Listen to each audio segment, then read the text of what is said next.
Amen. Merci Seigneur. Alléluia. L'Éternel est mon berger, vous et nous manquerons de rien. Amen, vous en êtes conscients? On va le chanter ensemble. L'Éternel est mon berger. Amen.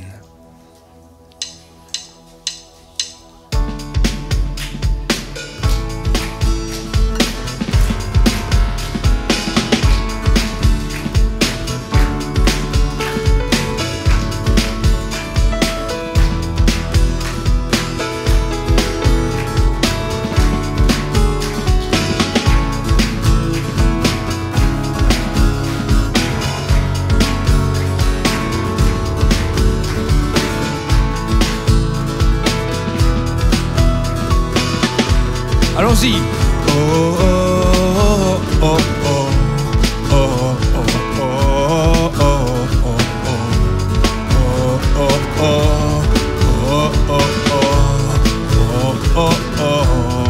Allez-y encore ensemble.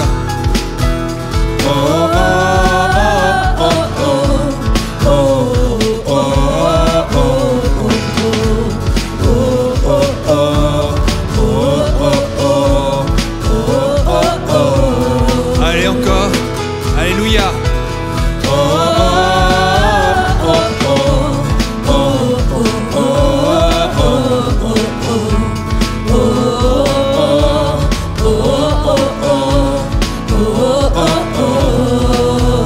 L'Éternel. L'Éternel est mon berger, de rien je ne manquerai. Oh mon âme, chante mon âme, pas à pas il me conduit, au bord des eaux calmes je le suis. Oh mon âme, chante mon âme, oui toujours le bonheur et la grâce m'accompagneront devant sa face, dans sa présence, tellement de joie, tellement de joie. Et tant qu'il se trouve auprès de moi, aucun mal mon âme tu ne craindras. Et dans son temps, je reviendrai, je reviendrai. Et si je traverse encore la vallée de l'ombre de la mort, oh mon âme, chante mon âme, puisqu'il m'aime le premier, non de rien pourra me séparer de son amour, de son amour. Oui, toujours. Oui, toujours le bonheur et la grâce m'accompagneront devant sa face, dans sa présence, tellement de joie, tellement de joie. Et tant qu'il se trouve, Et tant qu'il se trouve auprès de moi, aucun mal mon âme tu ne craindras. Et dans son temps, je reviendrai, je reviendrai. Yahweh, Yahweh, tu fais briller sur moi ton soleil. Yahweh, Yahweh, ta lumière chasse au loin les ténèbres. Yahweh, Yahweh, ta parole éclaire mon sentier. Yahweh, Yahweh, Yahweh. Bientôt il viendra me chercher, et dans sa maison j'habiterai. Oh mon âme, chante mon âme, sans cesse jusqu'à son retour. Mon âme chante son amour tous les jours, tous les jours. Oui, toujours le bonheur et la grâce m'accompagneront devant sa face, dans sa présence, tellement de joie, tellement de joie. Et tant qu'il se trouve auprès de moi, aucun mal mon âme reviendra. Et dans son temps, je reviendrai, je reviendrai. Yahweh, Yahweh, tu fais briller sur moi ton soleil. Yahweh, Yahweh, ta lumière chasse au loin les ténèbres. Yahweh, Yahweh, ta parole éclaire mon sentier. Yahweh, Yahweh, Yahweh, Yahweh, Yahweh, tu fais briller sur moi ton soleil. Yahweh, Yahweh, ta lumière chasse au loin les ténèbres. Yahweh, Yahweh, ta parole éclaire mon sentier. Yahweh, Yahweh, Yahweh, Yahweh, Yahweh, tu fais briller sur moi ton soleil. Yahweh, Yahweh, ta lumière chasse au loin les ténèbres. Yahweh, Yahweh, ta parole éclaire mon sentier. Yahweh, Yahweh, Yahweh.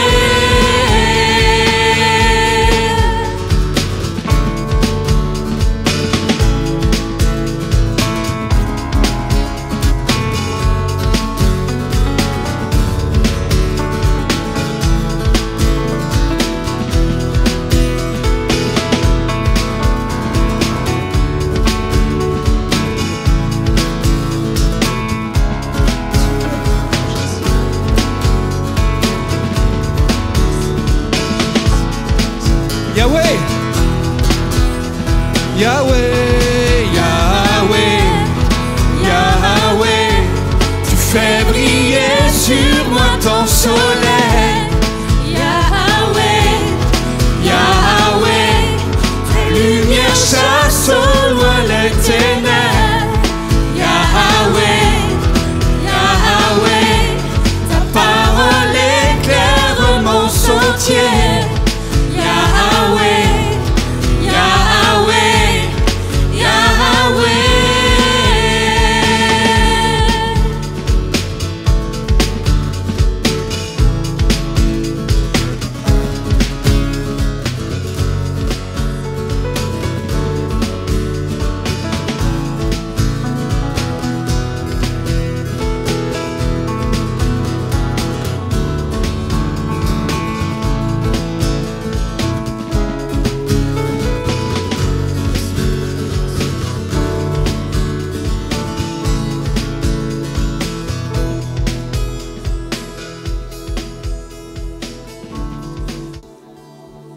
Quel grand amour, n'est-ce pas? Amen.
chemin est en toi, Jésus. Le seul chemin est en toi, Jésus. Tu es le Dieu victorieux. Tu règnes tu vis, ô majesté, que ton saint nom soit élevé.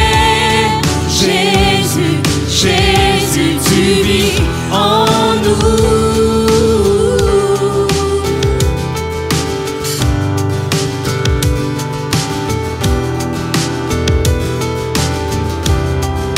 Ta gloire resplendit. Ta gloire resplendit. Tu es glorieux, tu es glorieux. Seigneur de tout, tu nous donnes la vie. Ta grâce nous suffit.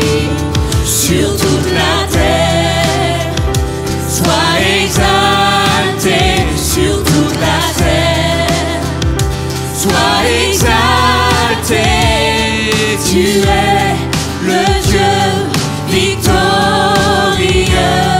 Tu règnes, tu vis, ô majesté, que ton saint nom soit élevé.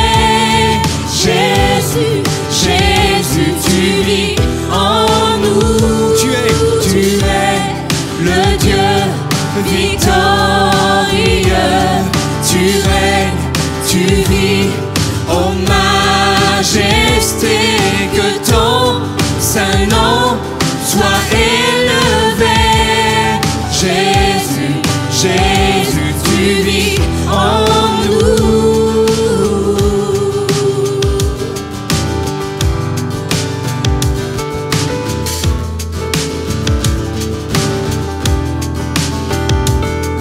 Oui, tu as écrasé l'ennemi. Nous sommes libres, nous sommes libres, car ton amour a vaincu la mort. Tu es vainqueur, tu es vainqueur. Oui, tu as écrasé l'ennemi, Seigneur. Oui, tu as écrasé l'ennemi. Nous sommes libres, nous sommes libres, car ton amour a vaincu la mort. Tu es vainqueur, tu es vainqueur. Tu es le Dieu victorieux. Tu règnes, tu vis, ô majesté, que ton saint nom soit élevé. Jésus, Jésus, tu vis en nous. Jésus, Jésus, tu vis en nous.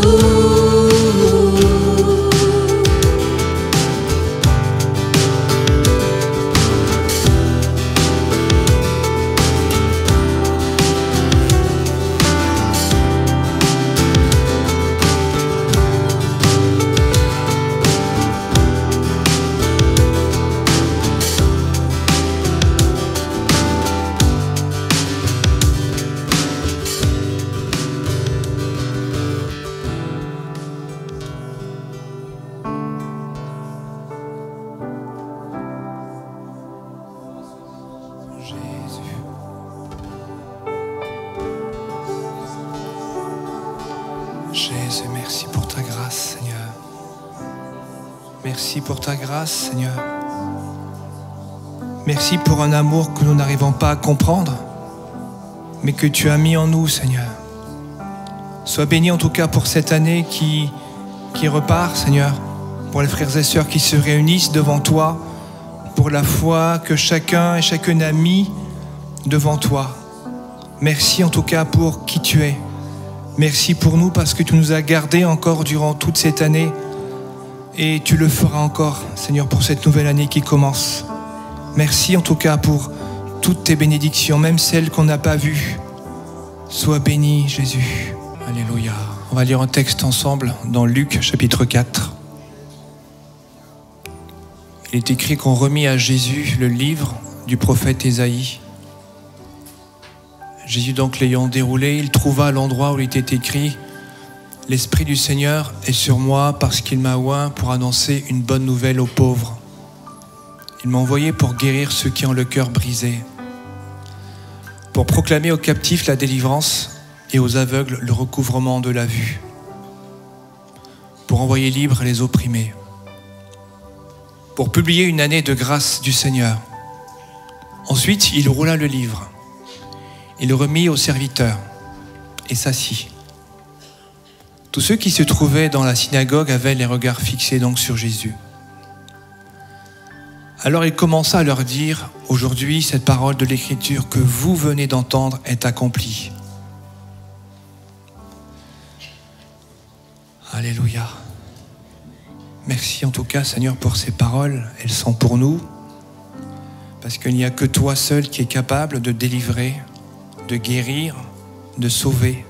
Aujourd'hui encore, dans ta maison, on a vraiment besoin de toi, Seigneur. Besoin de toi pour cette nouvelle année, pour tous les jours, Seigneur. Se remettre en question, mais aussi accepter la grâce que tu donnes. Merci en tout cas. Nous sommes tous différents, mais nous avons tous un lien en commun, c'est toi, Seigneur. C'est ça notre force. Merci en tout cas, Seigneur. Un frère peut présenter les emblèmes. Amen. Merci beaucoup, Père éternel, pour ce moment, mon Dieu. Parce que nous avons, Seigneur, la grâce, mon Dieu, de nous réunir en ce lieu, sans persécution, Seigneur, ou autre. Je te remercie beaucoup, Seigneur, parce que nous avons vraiment le souffle de vie, Seigneur, encore aujourd'hui, pour cette nouvelle année, Seigneur, pour t'adorer, Seigneur, et pour te louer. Seigneur, vraiment que ton esprit, mon Dieu, nous remplisse, mon Dieu. Que nous ayons, Seigneur, toujours plus de toi, Seigneur, en cette nouvelle année. Que nos désirs, Seigneur, se portent vers toi, Seigneur, se tournent vers toi, mon Dieu, comme le dit ta parole. Que tu puisses, Seigneur, vraiment nous emmener, Seigneur, là où tu veux nous emmener, Seigneur Jésus. Et comme, Seigneur, Moïse l'a dit, mon Dieu, là où tu n'es pas, Seigneur, ne nous envoie pas. Que nous puissions, Seigneur, rester dans tes voies, Seigneur, et faire ta volonté, Seigneur. Que nous puissions, Seigneur, vraiment être des serviteurs, Seigneur, fidèles, Seigneur, et obéissants. Que nous puissions, Seigneur, toujours nous approcher de toi, Seigneur, et toujours vouloir et désirer plus de toi. Seigneur, nous prenons aujourd'hui ce repas, Seigneur. Ce repas que tu nous demandes, Seigneur, de prendre, Seigneur, en mémoire de toi, Seigneur, pour annoncer ton retour. Que chacun nous puissions examiner notre vie, Seigneur, et notre relation avec toi. Parce que c'est ce qu'il y a de plus important, Seigneur, sur cette terre. Donne-nous, Seigneur, de conserver notre cœur, mon Dieu. Donne-nous, Seigneur, vraiment de demeurer, Seigneur, auprès de toi. Au nom de Jésus. Amen. Merci. Conformément à la Bible, conformément à ceux qui sont baptisés vont se lever. Voilà, frères et sœurs, on va se lever, partager ensemble le pain et le vin. Effectivement, comme le frère disait, c'est en attendant donc le retour de notre cher Seigneur. Alléluia.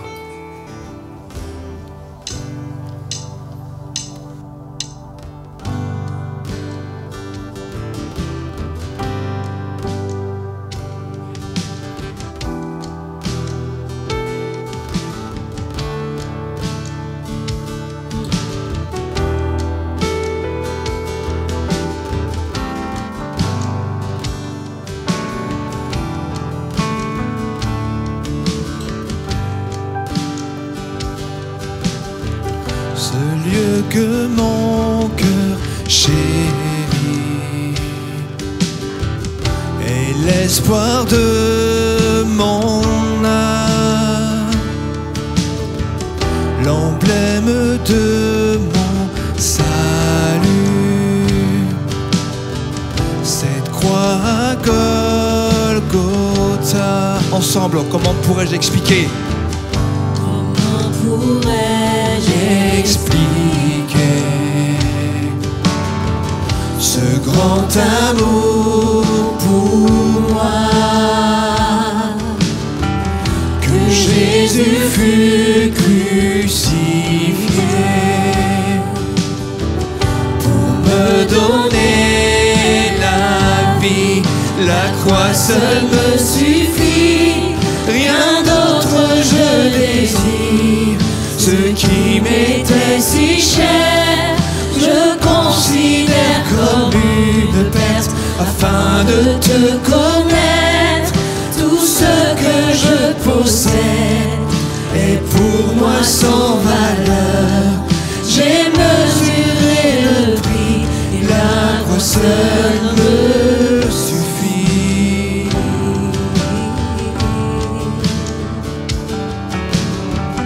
Ma confiance n'est pas dans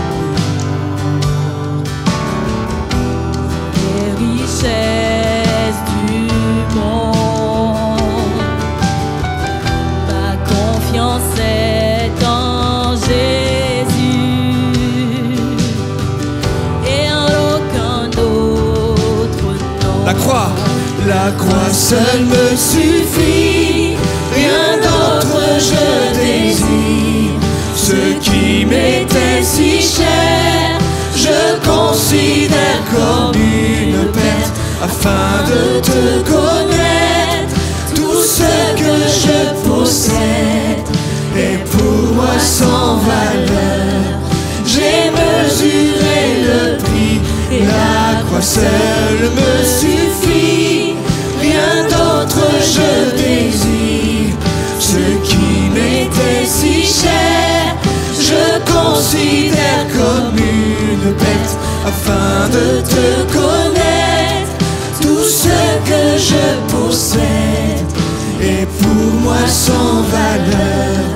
J'ai mesuré le prix, la croix seule me suffit.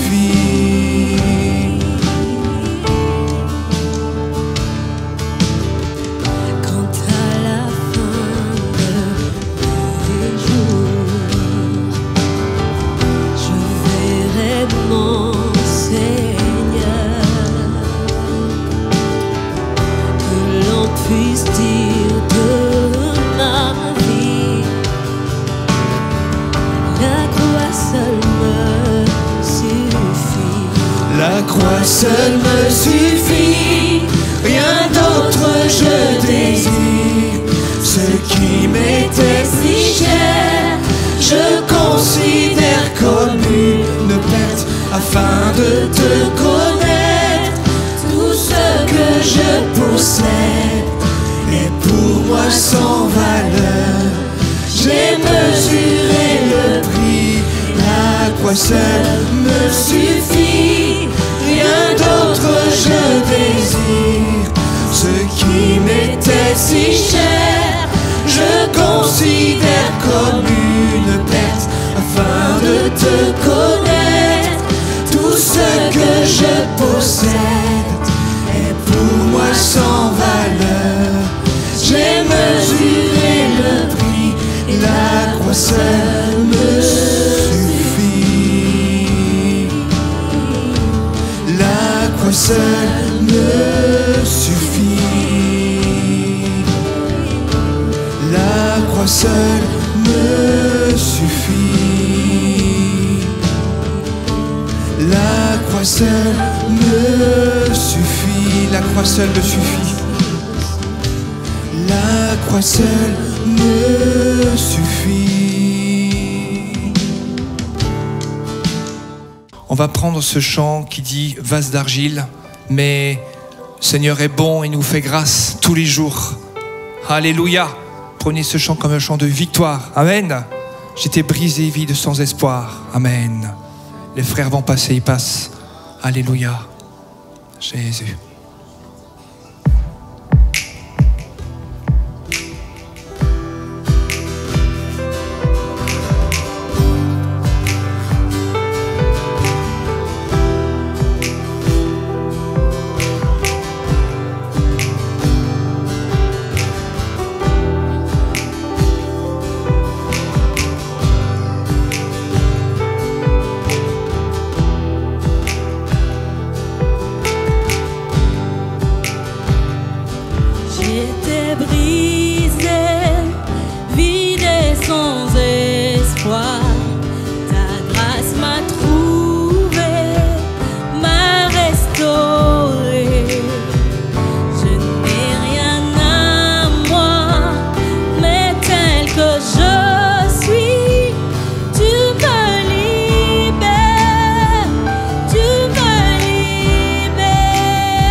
Grâce infinie,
prends nos échecs, Seigneur.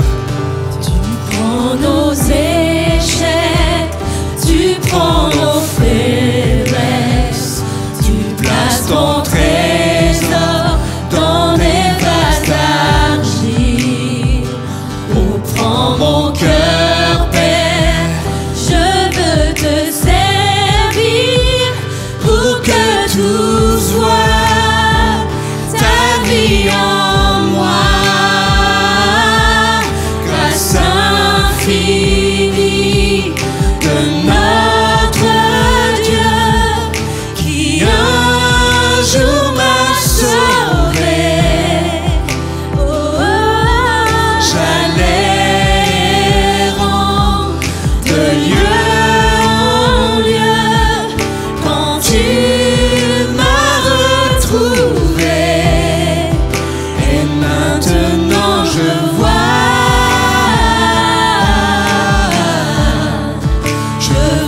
l'amour, la grâce dans tes yeux, donnant ta vie pour moi, me ramenant de la mort à la vie.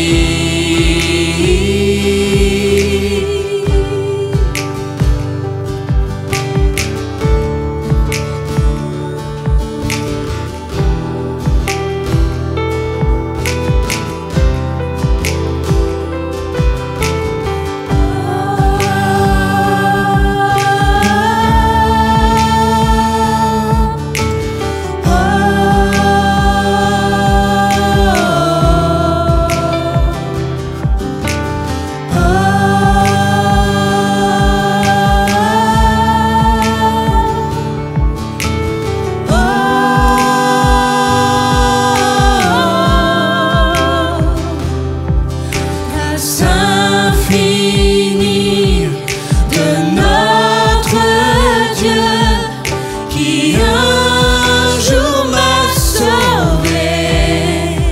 Oh, j'allais errant de lieu en lieu quand tu m'as retrouvé. Et maintenant je vois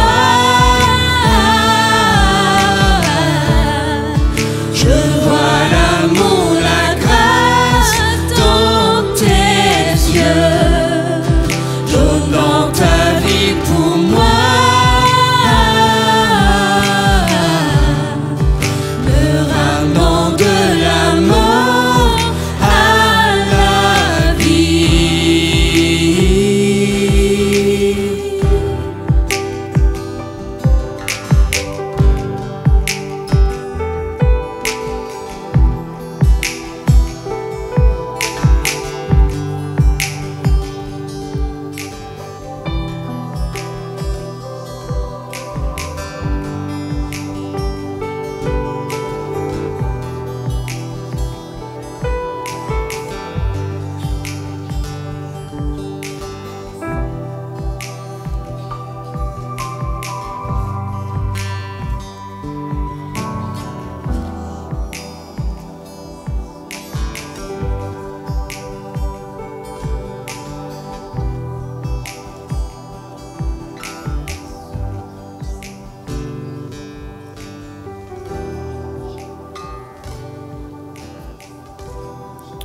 Alléluia. On est dans la joie, amen. C'est un temps, c'est vrai, de ressourcement, mais on est dans la joie parce que le Seigneur est avec nous. Amen. Alléluia. Tu peux rendre grâce, mon frère, pour les offrandes que l'Église a données. Alléluia. Merci, Seigneur. Éternel notre Dieu, nous te rendons grâce, nous te remercions encore pour tout ce que tu fais dans nos vies. Merci encore davantage, Père éternel notre Dieu, pour le souffle de vie que tu nous accordes nuit et jour, Papa. Éternel notre Dieu, nous remettons en tes mains ces offrandes, Père éternel notre Dieu. Tu connais d'où elles proviennent, Père éternel notre Dieu. Tu connais les mains qui ont mis et les miens qui n'ont pas pu avoir, Père éternel notre Dieu. Bénis-les, Père éternel notre Dieu. Que cette offrande, Père éternel notre Dieu, puisse servir, Père éternel notre Dieu, pour l'avancement de ton œuvre, Père éternel notre Dieu. Tu connais tous les projets qui sont, Père éternel notre Dieu, en place, Père éternel notre Dieu, pour que ton nom soit glorifié, Papa. Bénis ces offrandes, Père éternel notre Dieu. Je remets également, Seigneur notre Dieu, ton serviteur qui va apporter ta parole, Seigneur notre Dieu. Dispose nos cœurs, Seigneur notre Dieu, à recevoir cette parole, Seigneur. Qu'elle soit, Père éternel, notre Dieu, une source de transformation. Qu'elle nous transforme, Père éternel, notre Dieu. Qu'elle nous remplit davantage de ta connaissance, Père éternel, notre Dieu.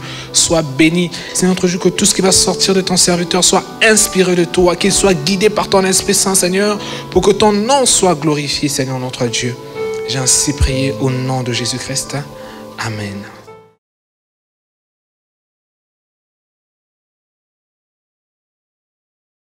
Bonjour à toutes et à tous, soyez tous les bienvenus dans la maison du Seigneur, que le Seigneur vous bénisse richement. Mon épouse se joint à moi pour vous souhaiter tous nos meilleurs vœux, que vraiment le Seigneur puisse abondamment, richement vous bénir, que ce soit vraiment une année où le Seigneur, comme il l'annonce, il puisse vous faire réussir dans tout ce que vous entreprendrez. Amen. Pour certains d'entre nous, c'est l'année des bonnes résolutions. On commence l'année, on se dit, voilà, une nouvelle année qui se présente et on cherche déjà à se dire quels sont les objectifs que je vais réussir à atteindre. Mais avant ça, je pense qu'il est quand même important de se remémorer ce que le Seigneur a fait de bon pour nous. Ceux et celles qui étaient présents au 31 décembre avec nous, nous avons eu l'occasion de témoigner, de se souvenir justement de ce que le Seigneur avait fait pour nous. Et merci Seigneur, on a entendu des très belles choses. Mais ce matin, toi qui n'étais pas là, que tu puisses, avant même de te projeter sur cette nouvelle année, réfléchir à ce que le Seigneur a fait pour toi. Nous le savons, la parole de Dieu nous dit, tout ce qui est bon, me vient de l'Éternel. Tout ce qui est bon qui t'est arrivé, ça vient de Dieu. Donc il est bon de se souvenir de ces choses, de s'arrêter un petit peu et de remémorer ces choses et de bénir le Seigneur pour ça. Et puis évidemment, de se projeter, mais on le sait, moi personnellement, je ne fonctionne pas comme ça, je vous parle un peu de moi, mais je considère qu'à partir du moment où j'ai donné ma vie à Jésus, comme le dit la parole de Dieu, il a commencé une œuvre et il va la rendre parfaite avec son assistance. Et cette parole, elle vous est également tous et toutes adressée. Voilà, que le Seigneur vous bénisse richement. Ce matin, j'ai à cœur de partager deux passages avec vous. Vous allez être un petit peu surpris parce que les passages que je vais lire ne vont pas forcément être en lien avec la prédication elle-même. En fait, le cœur du message se trouve dans les passages que je vais lire, mais le Saint-Esprit m'a amené à creuser ailleurs, dans un premier temps, parce qu'avant même de parler du cœur même du sujet, il était important de poser certains fondements. D'accord ? Donc ne soyez pas surpris, ça ne va pas être en lien, mais je pense qu'on va aborder en fait ce thème sur 2, voire 3 dimanches. Je pense 3 dimanches. D'accord ? Les textes qu'on va prendre en référence, le premier se trouve dans le livre des Nombres, le deuxième se trouve en 1 Corinthiens 10. Donc le premier Nombre, chapitre 11, et on va lire à partir du verset 1, et on ira jusqu'au verset 20.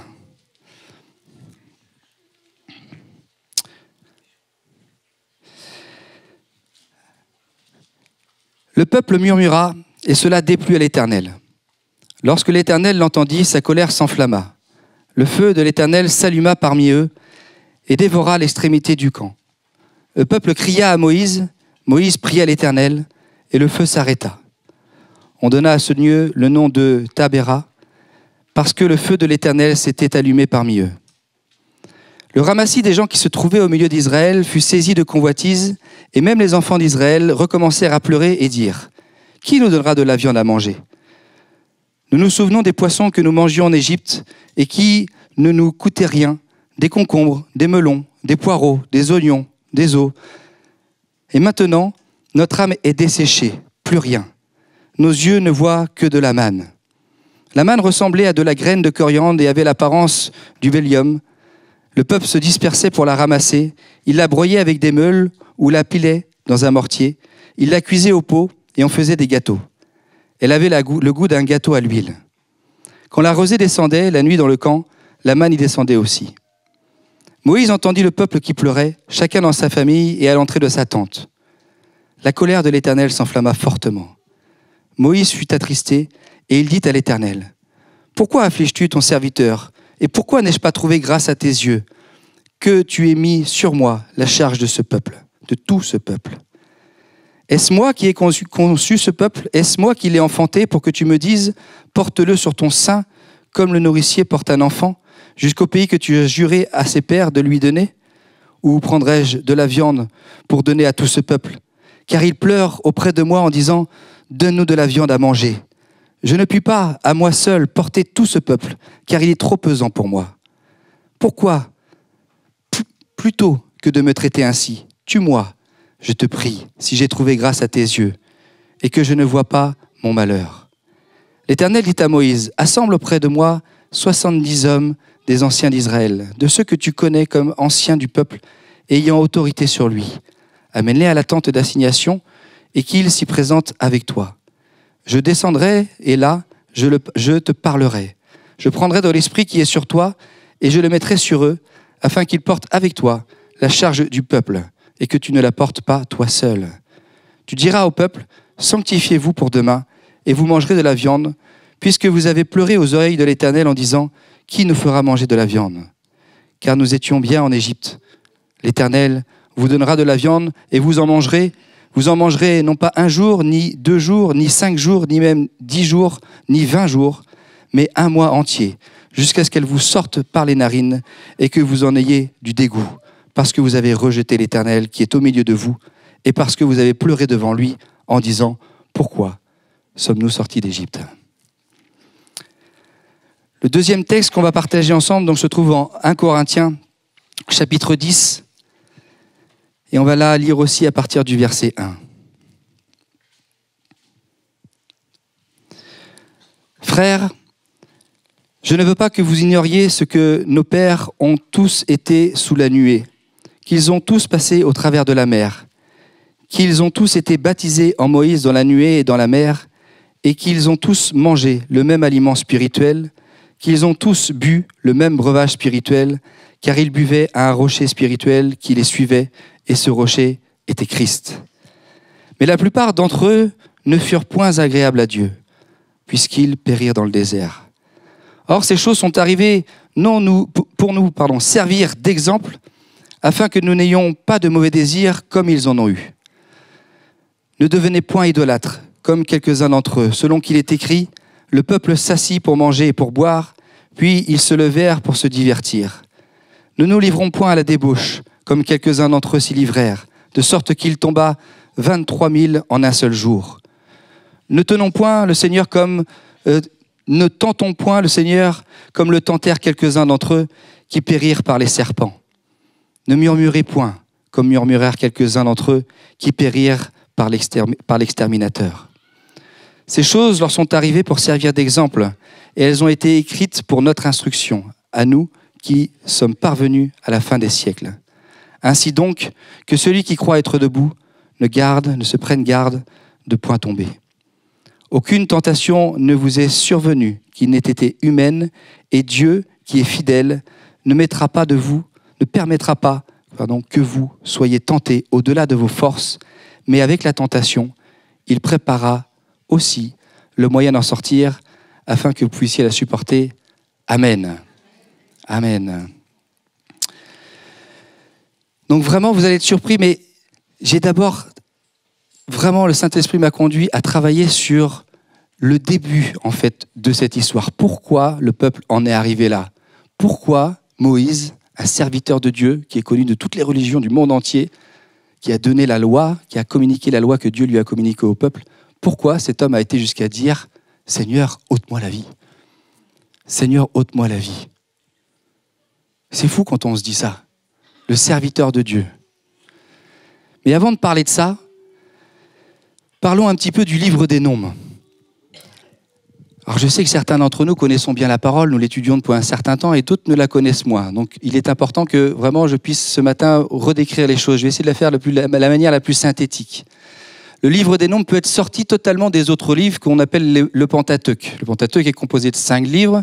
On a la Genèse, on a l'Exode, on a le Lévitique, on a donc le livre des Nombres et on a le livre de Deutéronome. D'accord ? Mais on pourrait sortir totalement ce livre parce qu'il a une introduction, un plan et une conclusion. Mais il fait bien partie d'un ensemble. Et nous qui sommes lecteurs de la parole de Dieu, il est nécessaire de bien connaître en fait ce qui s'est passé en amont. Ce qui s'est passé en amont, nous le savons, Dieu a créé l'univers, tout ce qu'il contient. Il a créé Adam et Ève malheureusement ont désobéi à Dieu. Et la conséquence du péché, c'est vu dans la nature des enfants et des petits-enfants et de tous les descendants. Mais Dieu, dans sa bonté, n'a pas détruit l'humanité alors qu'il aurait pu le faire. Il s'est choisi Noé, ses fils, qui a construit l'arche et qui a emmené toute sa famille pour qu'il y ait un résidu et qu'une humanité puisse perdurer. D'accord ? Malheureusement, la Bible nous dit que les descendants de Noé ont été rebelles. On peut aussi voir dans Noé qui s'est retrouvé ivre au lendemain, si je peux dire, de la sortie de l'arche.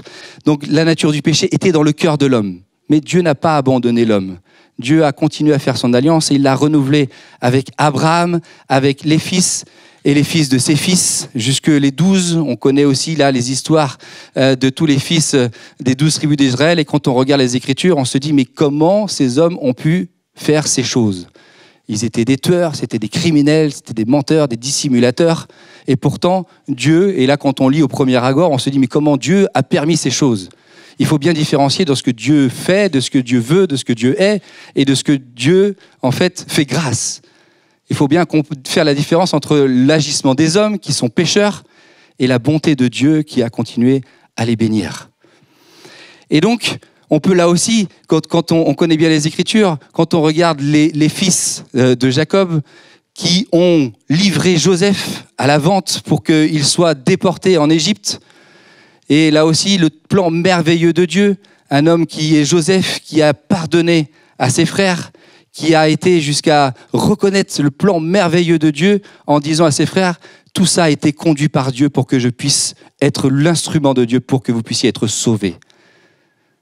On se rappelle, il a été livré, abandonné, en prison, des épreuves terribles lui sont arrivées.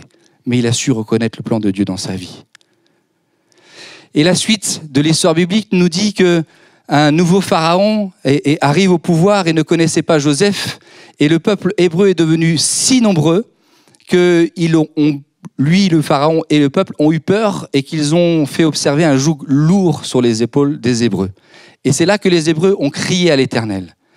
Et l'Éternel, dans sa bonté, a répondu à son peuple en leur envoyant un homme, Moïse, pour que cet homme, avec la grâce de Dieu, là encore, c'est pas lui qui a sorti le peuple, c'est bien Dieu qui est intervenu avec puissance, qui a envoyé les plaies, pour que son autorité et sa puissance divine viennent se manifester aux yeux de toutes les nations du monde entier, à travers, bien sûr, Pharaon, l'Égypte, qui était le pays le plus reconnu dans le monde entier. Mais on voit là encore que les nations n'ont pas reconnu sa grandeur. Et on voit après toutes les rébellions qu'il peut y avoir eu dans les guerres qui ont eu lieu, tous les hommes, les femmes, les peuples qui se sont mis en autorité, en ennemis face aux Hébreux. Plutôt que de se soumettre, eh bien, ils ont préféré résister. Et c'est dans ce contexte que nous pouvons lire le livre des Nombres. D'accord ? Juste très succinctement, le livre des Nombres, de quoi nous parle-t-il ? Il nous parle de la 2e année dans le désert. En fait, c'est les 40 années dans le désert, mais il n'y a que 2 années qui sont réellement énoncées dans ce passage. La 2e année dans le désert et la 37e année. Pourquoi si peu ? Parce que les commentateurs disent, c'est parce que comme le peuple a désobéi, il y avait une misère spirituelle, le désert, et c'est pour ça qu'on n'a pas l'énoncement en fait, de tout ce qui a pu se passer dans le désert. Et ce que nous venons de lire tout à l'heure arrive juste après, en fait, la désobéissance arrive à cette 2e année. Dans le livre des Nombres, on peut observer 2 générations. Donc celle qui est sortie d'Égypte, qui a été sauvée avec puissance, et qui arrive donc dans le désert, et la 2e génération, celle qui va rentrer dans le pays promis, celle qui aura été âgée de plus de 20 ans, et qui n'aura pas désobéi, d'accord ? Sauf Caleb et Josué, qui eux ont été une source d'encouragement et pas de découragement pour le peuple, et eux vont pouvoir rentrer dans le pays promis, d'accord ? On peut découper aussi grossièrement le livre des Nombres en le disant, voilà, la première partie c'est l'obéissance du peuple, et c'est ce que nous allons voir ce matin. La désobéissance, c'est ce que nous avons commencé à lire tout à l'heure, et puis le renouvellement de l'alliance avec la nouvelle obéissance de la 2e génération. Et ça, nous le verrons dans certainement le 3e message que j'aurai à vous apporter.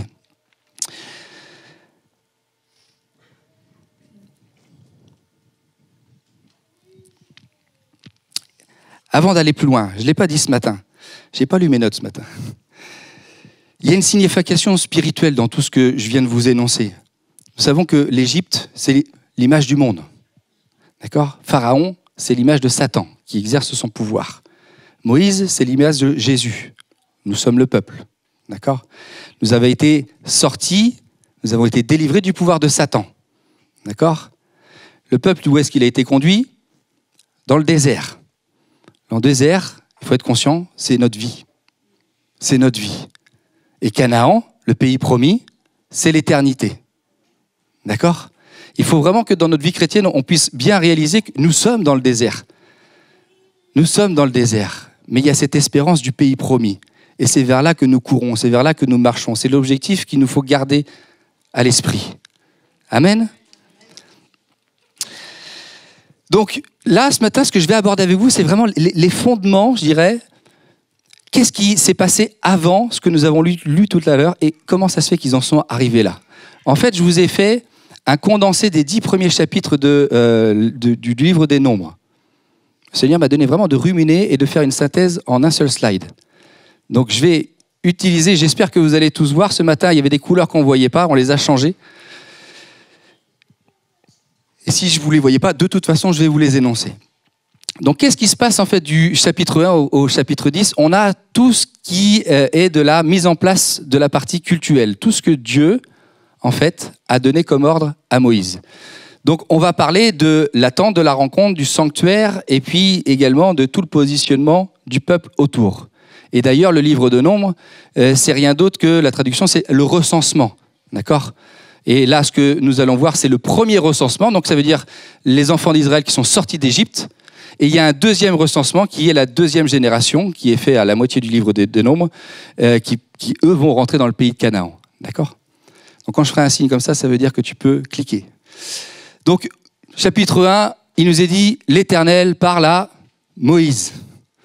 D'accord ? Ensuite, là, vraiment, on est dans l'ordre exactement en fait, de comment c'est énoncé dans le livre des Nombres. Ensuite, il nous est parlé des tribus d'Israël. Alors j'ai mis, peut-être que vous ne le voyez pas, tribu 1, elle était positionnée à l'est de la tente de la rencontre. Il y avait Juda, Issachar, Zabulon, et il y avait également, je ne vais pas vous citer les noms, des chefs de tribus. D'accord ? Sur chacune de ces tribus, il y avait un chef. Et le recensement se faisait de tous les hommes de pied qui avaient plus de 20 ans, d'accord, jusque 50 ans.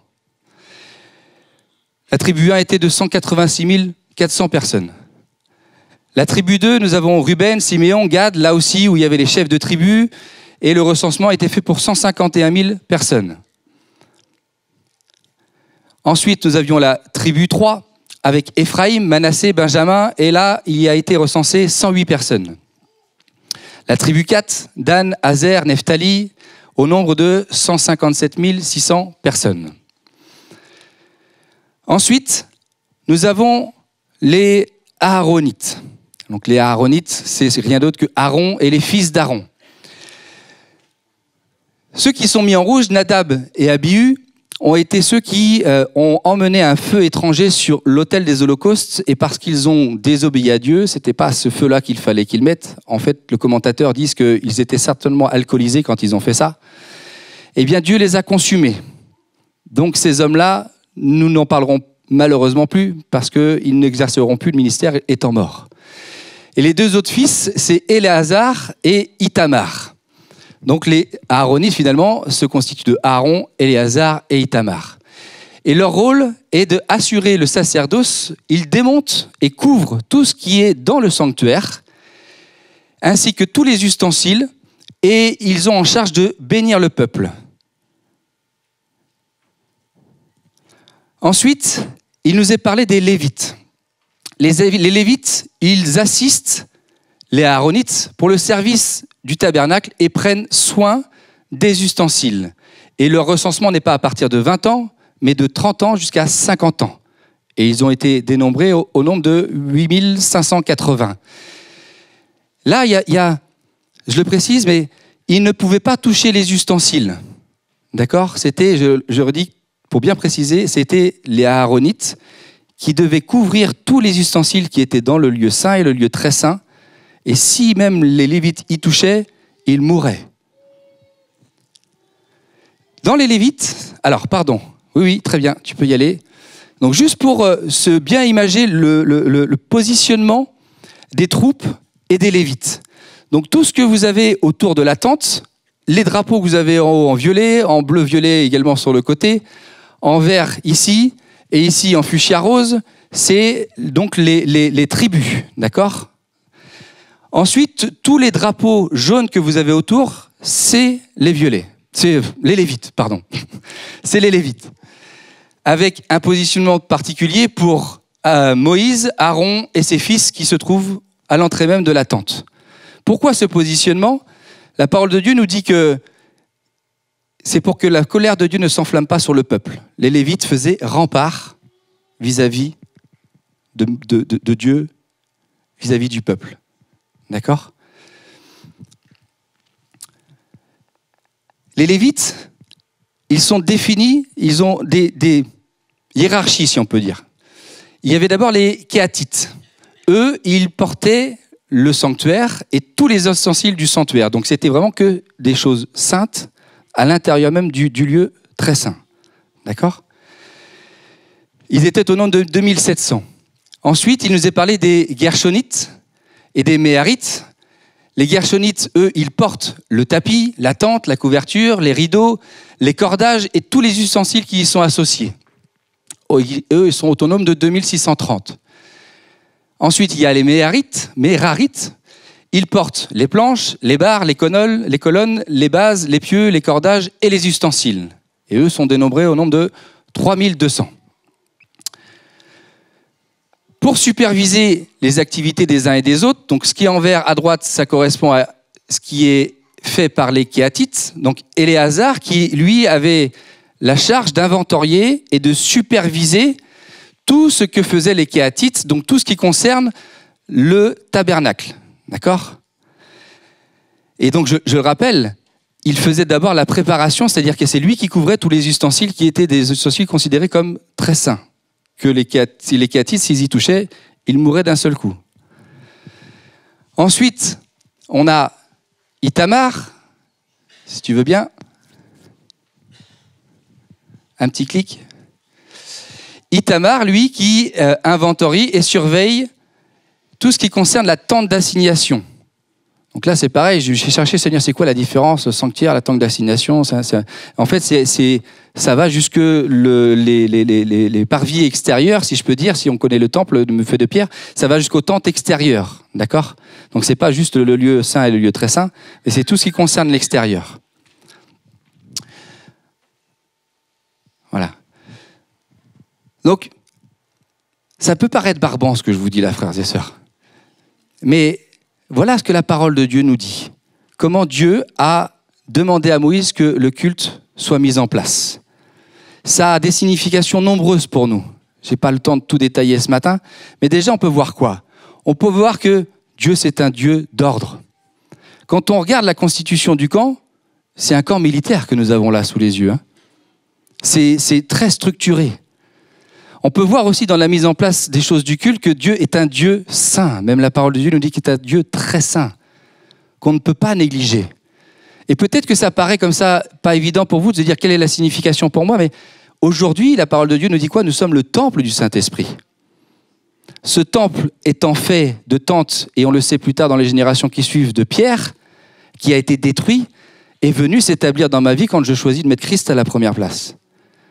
Donc les rites qui pouvaient être faits sont les mêmes rites que je dois exercer d'une certaine façon et que j'exerce par la grâce du Saint-Esprit en moi. C'est pas le détail. J'ai abordé ça un jeudi soir avec quelques-uns d'entre vous. Peut-être que je raborderai ce passage-là. Mais il y a tellement de significations. Quand on regarde juste la tente, quand on y rentre, avec le bassin pour se laver, avec l'autel des holocaustes, comment je peux faire pour rentrer dans le lieu saint et ensuite qui rentre dans le lieu très saint. Dans mon cœur, il en va de même. On ne peut pas approcher Dieu comme ça. Dieu est saint. On peut venir comme nous sommes, librement, mais il est nécessaire, je vais succinctement passer par la croix. Si je veux connaître Dieu et avoir une relation avec lui, je suis obligé de reconnaître que je suis pécheur et que j'ai besoin d'être sauvé et que Jésus-Christ a payé le prix pour moi. Amen. Ensuite, donc là c'est à peu près au 7e ou 8e chapitre de Nombre, il nous est rappelé 4 lois. Donc là, c'est assez surprenant parce qu'on a le livre des Lévitiques qui nous explique toutes les lois bien précises. On ne parle pas que des 10 commandements. Hein. Si aujourd'hui, peut-être tu te poses des questions de savoir comment faire pour plaire à Dieu, va voir les lois de l'Ancien Testament, applique-les dans ta vie et tu verras. Et tout est énoncé dans Lévitique. Oui, Lévitique, pardon. Mais là, il nous est rappelé 4 lois. La première, c'est l'impureté physique. Tout ce qui concerne donc, les lépreux, les infections sexuellement transmissibles, ce qui était appelé gonorrhée, et tous ceux qui étaient souillés parce qu'ils touchaient un mort. Et tout cela, la parole de Dieu est claire, ça paraît tranchant, mais ils doivent être hors du camp, pour ne pas contaminer le camp, parce que comme on l'a vu, c'est tellement militaire, comme on l'a pu malheureusement le voir avec les événements tristes, quand il y a un virus, ça contamine, là, Dieu voulait préserver son peuple de ça.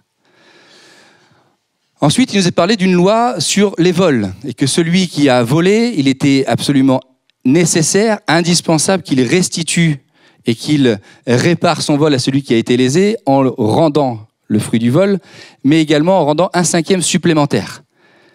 Et si la personne qui avait été lésée n'existait plus ou n'était pas retrouvée, ça allait profiter, le fruit du don a été profité au sacrificateur. D'accord ? Donc il y a vraiment une nécessité de rendre.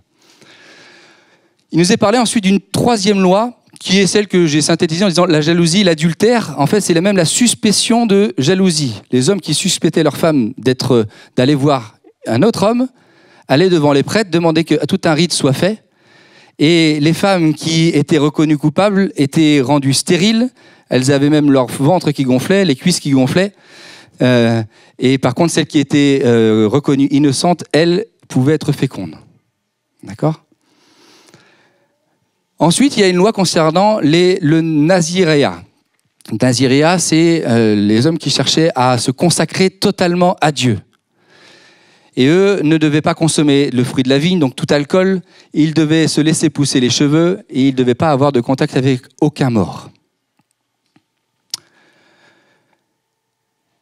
Ensuite, j'ai défini succinctement les rôles, mais la parole va encore plus loin. Là aussi, on a l'impression que des choses sont redondantes et répétées dans la parole de Dieu, mais il y a vraiment quelque chose que Dieu veut nous faire comprendre. S'il insiste autant dans la parole, c'est qu'il y a des raisons.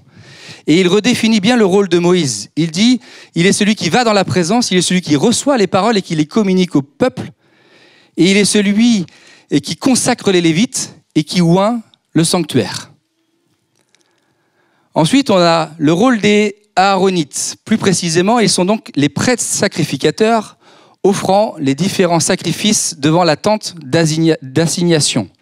Et comme je disais tout à l'heure, ils sont ceux qui recouvrent tous les ustensiles. Ensuite, pour le rôle précis des Lévites, il est dit qu'ils sont ceux qui viennent remplacer les premiers-nés. La parole de Dieu nous dit que tous les premiers-nés des familles appartiennent à l'Éternel, que ce soit des hommes, mais également des animaux. Mais en fait, Dieu à travers les Lévites, a racheté les premiers-nés et s'est choisi de mettre à part les Lévites pour lui, pour le servir. D'accord ? Et donc, ils appartiennent à Dieu et Dieu les a donnés à Aaron afin que ses fils, afin que les fils d'Aaron, puissent servir, afin que les Lévites puissent servir avec Aaron et ses fils. Et donc, ils assurent le service dans la tente d'assignation pour l'expiation des péchés du peuple. Ils démontent et ils dressent le tabernacle. Ils campent autour du tabernacle afin que la colère de Dieu n'éclate pas sur le peuple, comme je disais tout à l'heure. Et eux ne vivent que des offrandes du peuple.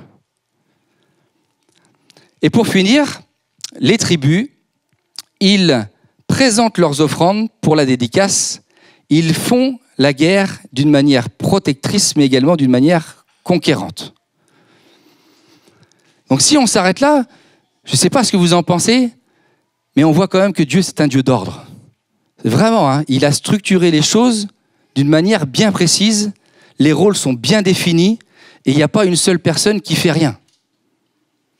Alors si, vous allez me dire, il y a les enfants qui ont moins de 20 ans, et puis il y a peut-être ceux qui ne sont pas recensés et qui ont plus de 50 ans. Mais même là, la parole de Dieu précise que ceux qui ont plus de 50 ans vont arrêter le service tel qu'ils faisaient, mais ils doivent être des aides pour ceux qui prennent le service.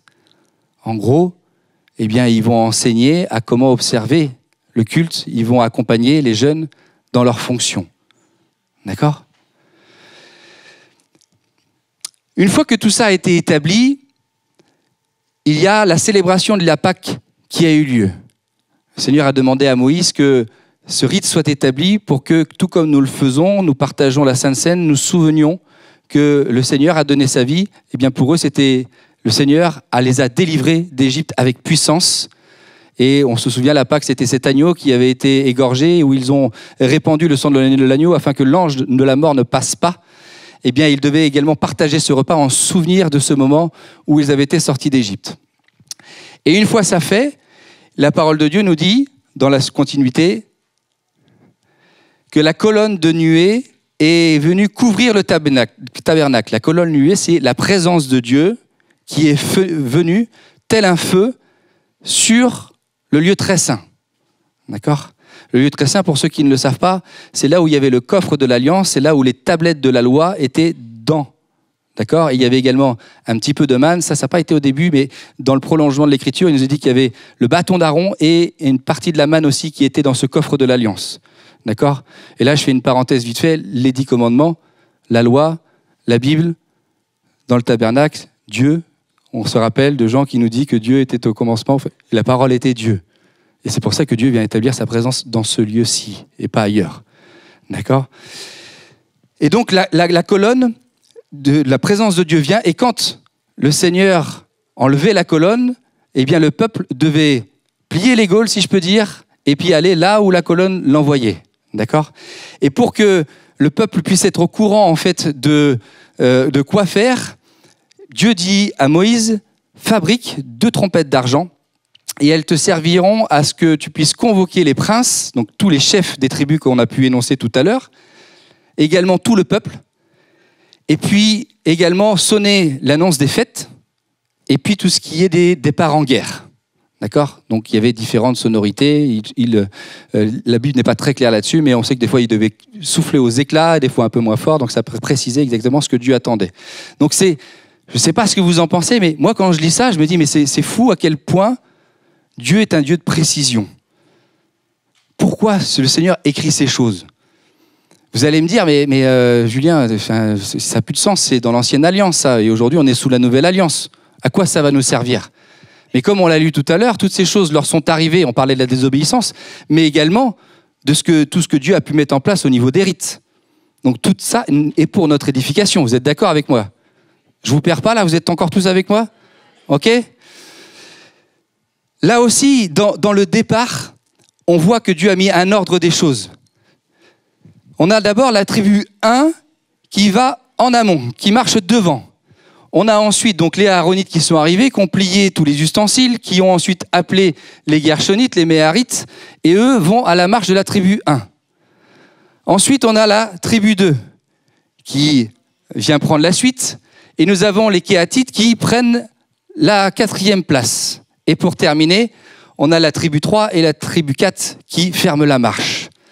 Donc on a vraiment une militarisation, si je peux dire, des choses. D'accord ?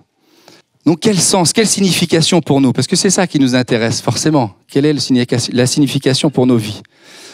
Aujourd'hui, est-ce que je parle au peuple de Dieu ? Amen.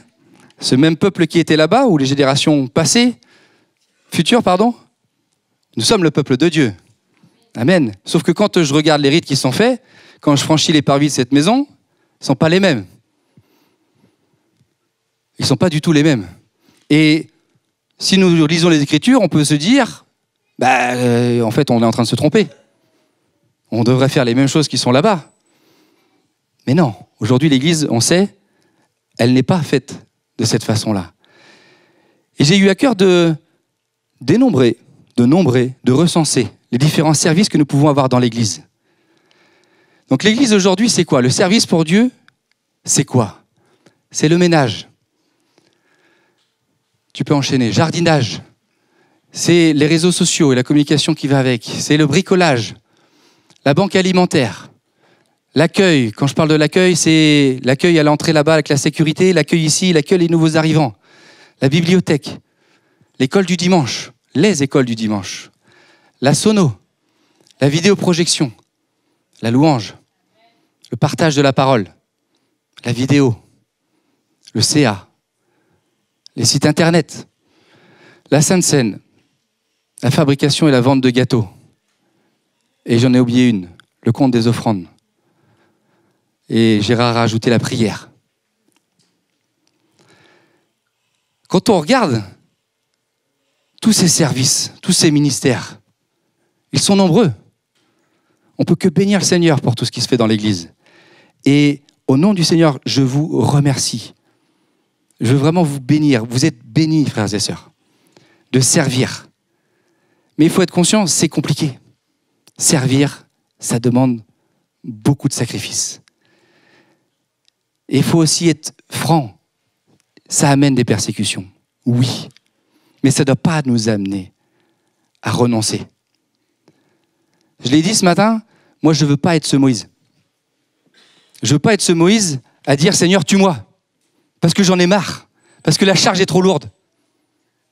Et ça peut nous arriver à chacun d'entre nous. Pour X raisons. Une des raisons, c'est parce qu'on peut se décevoir les uns les autres. L'homme qui est là devant vous est pécheur, et malgré toute la bonne volonté qu'il veut, malgré tout l'effort qu'il veut faire, il est pécheur, et il va vous décevoir d'une manière ou d'une autre, par des paroles, par des gestes, par des attentions. C'est triste, mais c'est comme ça. Nous sommes pécheurs. Et l'Église que vous êtes, que nous sommes les hommes, les femmes qui les composent, et nous sommes tous pécheurs. Et oui, je vous remercie, parce que c'est un sacrifice que vous faites.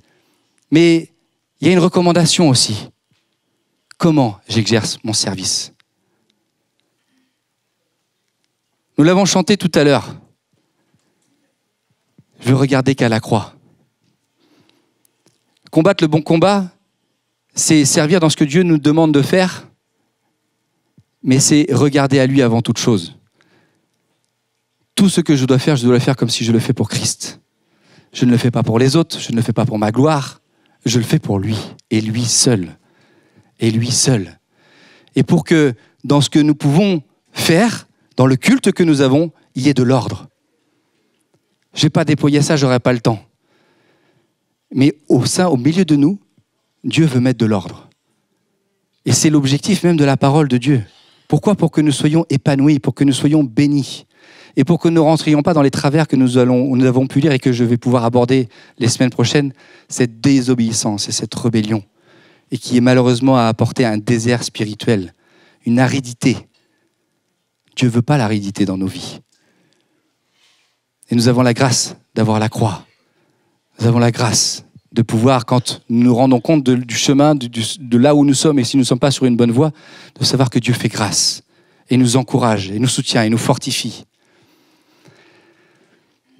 J'aimerais également attirer l'attention de celles et ceux qui sont au milieu de nous, qui sont nés de nouveau, je le précise, qui sont nés de nouveau, et qui ne sont pas à l'œuvre. Aucun jugement dans ce que je vais dire, on est bien d'accord. Aucun jugement. Il est nécessaire que tu te mettes à l'œuvre. Dans le pouvoir, on a pu le voir, chaque personne avait une place. Au nombre de services que nous pouvons là avoir recensés, tu as ta place. Tu as ta place. Et il ne s'agit pas de dire « j'ai pas de temps ».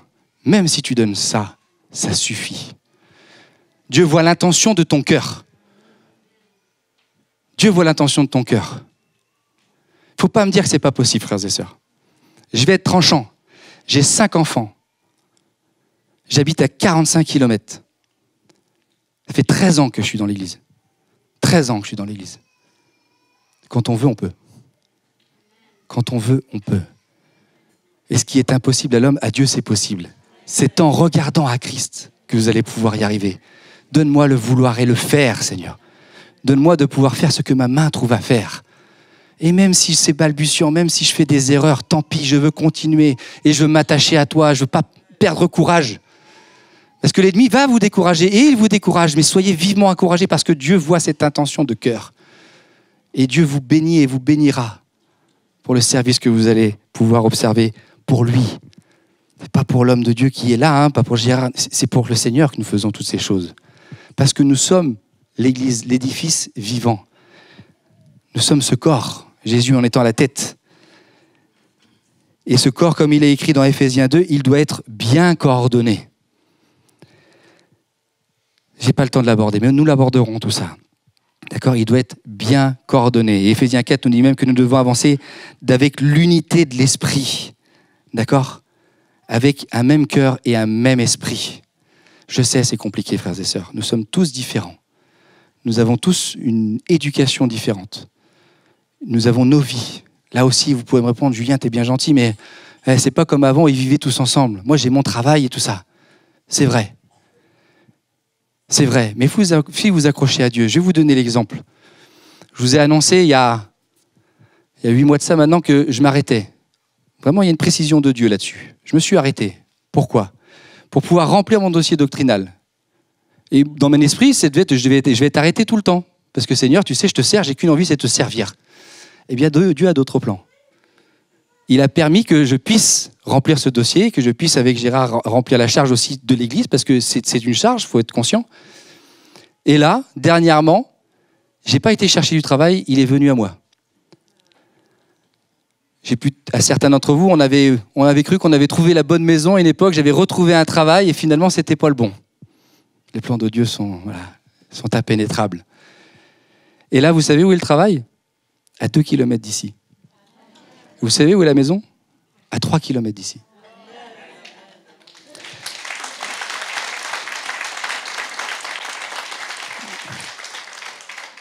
Mais je vais être honnête, c'était trop évident.